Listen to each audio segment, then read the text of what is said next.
60 வயச தாண்டின நிறைய பெற்றோர்களுக்கு மனசுக்குள்ள ஒரு அமைதியான பயம் இருக்கும் இல்லையா? ஒரு காலத்துல உங்கள சுத்தியே சுழன்ற அவங்க உலகம், இப்போ அவங்க பிள்ளைகள் வளர்ந்து அவங்க வாழ்க்கையில பிஸி ஆகும்போது மெல்ல மெல்ல சுருங்கி போற மாதிரி ஒரு ஃபீலிங், ஒருவித தனிமை. இந்த கேள்வி நம்மில் பலரோட இதயத்துக்குள்ள அமைதியா ஒளிச்சிட்டே இருக்கும். முன்னெல்லாம் தினமும் பேசின பிள்ளைங்க இப்போ வாரத்துக்கு ஒரு தடவை கால் பண்ணாலே பெரிய விஷயமா இருக்கு.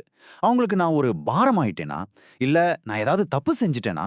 பாருங்க, இந்த மாதிரி கேள்விகள் மனசுக்குள்ள வர்றது ரொம்பவே இயல்பான ஒண்ணுதான். ஆனா நாம முதல்ல புரிஞ்சிக்க வேண்டிய ஒரு முக்கியமான விஷயம் என்னன்னா, பல நேரங்கள்ல இந்த தூரத்துக்கு காரணம் பிள்ளைங்களோட அன்பு குறைஞ்சதுனால இல்ல. வேலை, பொறுப்புகள், மன அழுத்தம்னு அவங்க ஓடிக்கிட்டு இருக்கிற இந்த மாடர்ன் லைஃப் ஸ்டைல் தான் உண்மையான காரணம். சரி, இந்த சூழலை நாம எப்படி இன்னும் அழகா கையாளலான்னு கொஞ்சம் விரிவாவே பார்க்கலாம் வாங்க. இதுல முதல் படி என்னன்னா, இப்போ இருக்கிற யதார்த்தத்தை நாம புரிஞ்சுக்கிறது தான். நாம வாழ்ந்த காலத்துக்கும் இப்போதைக்கும் நிறைய வித்தியாசம் இருக்கு. உலகம் ரொம்பவே மாறிடுச்சு. அந்த மாற்றம் தான் இன்னைக்கு குடும்ப உறவுகளையும் வேற மாதிரி வடிவமைக்குது. சும்மா யோசிச்சு பாருங்களேன், அந்த காலத்துல தாத்தா, பாட்டி, அப்பா, அம்மா, பேரப்பிள்ளைகள்னு எல்லாரும் ஒரே வீட்ல இருந்தோம். சந்தோஷம், துக்கம் எல்லாத்தையும் ஒன்னா பகிர்ந்துகிட்டோம். ஆனா இன்னைக்கு பிள்ளைகள் வேலைக்காக வேற ஊரு, ஏன் வேற நாட்டு கூட போயிடுறாங்க. வாழ்க்கையோட வேகம் அதிகமாகி பொறுப்புகளும் மன அழுத்தமும் கூடிடுச்சு. இந்த ஓட்டத்துல அவங்களால நினைச்ச நேரமெல்லாம் நம்ம கிட்ட பேச முடியறதில்ல.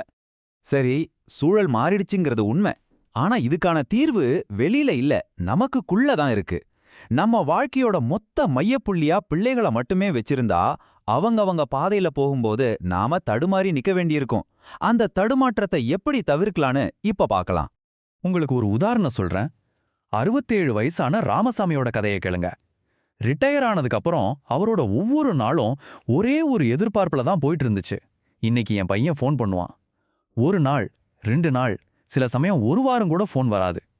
அந்த ஃபோனுக்காக காத்துக்கிட்டு இருந்த அந்த அமைதி மெதுவா மனச்சோர்வா மாற ஆரம்பிச்சது. அப்போதான் ராமசாமி ஒரு முடிவெடுத்தார். போதும் இந்த காத்திருப்பு, இனிமே தனக்காக வாழணும்னு. காலையில வாக்கிங் போக ஆரம்பிச்சார். அங்க புதுசா ஃப்ரெண்ட்ஸ் கிடைச்சாங்க. லைப்ரரிக்கு போய் புத்தகங்கள் படிக்க ஆரம்பிச்சார். பழைய நண்பர்களை தேடி போய் சந்திச்சார். கொஞ்சம் கொஞ்சமா அவரோட உலகம் மறுபடியும் வண்ணமயமாக ஆரம்பிச்சது.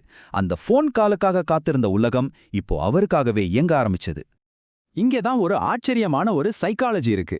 பாருங்க, நம்ம வாழ்க்கைய நமக்காக சந்தோஷமா வாழ ஆரம்பிக்கும்போது மத்தவங்கள இயல்பா நம்மகிட்ட ஈர்க்கப்படுவாங்க. நம்ம சந்தோஷம் அவங்களையும் இழுக்கும். இதுதான் அந்த மேஜிக்.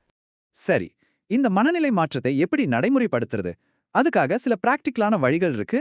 வாங்க பார்க்கலாம்.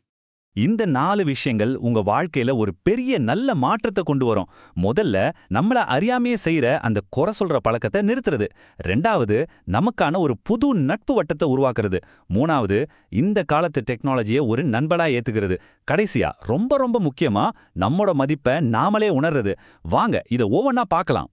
நீ சரியா பேசவே மாட்ற, என்ன பார்க்க வரவே மாட்டான்னு நம்ம சொல்லும்போது அது நம்ம வலியில இருந்து தான் வருது. ஆனா பிள்ளைங்களுக்கு அது ஒரு குற்றச்சாட்டா கேட்கும். தொடர்ச்சியா ஒரு குற்ற உணர்ச்சியை எதிர்கொள்ள யாரும் விரும்ப மாட்டாங்க.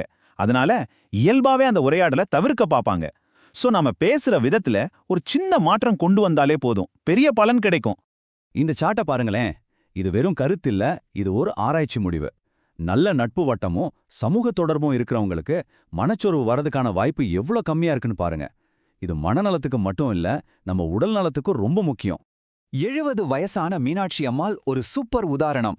அவங்க ஸ்மார்ட் போன் யூஸ் பண்ண கத்துக்கிட்டு வெளிநாட்டுல இருக்கிற தம் பேரன்கிட்ட வீடியோ கால்ல பேச ஆரம்பிச்சாங்க. அந்த ஒரு விஷயம் அவங்க உறவையே மாத்திடுச்சு, தூரத்தையே குறைச்சிடுச்சு.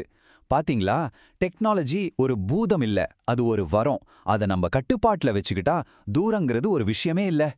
வாழ்க்கையோட இந்த கட்டத்தை ஒரு சரிவா பார்க்காம இது ஒரு புது தொடக்கம்னு பார்க்க நம்ம பழகிக்கணும். இதுதான் முக்கியமான மனநிலை மாற்றம்.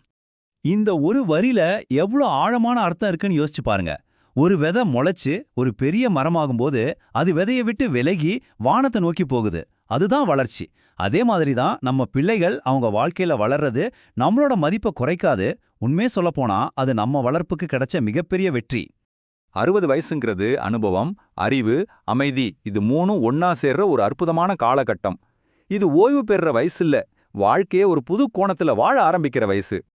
அதனால இப்ப முடிவு உங்க கையில தான் இருக்கு.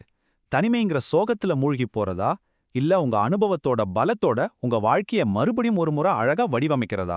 உங்க வாழ்க்கை ரொம்ப ரொம்ப மதிப்பு வாய்ந்தது. அத முதல்ல உங்களுக்காக வாழுங்க.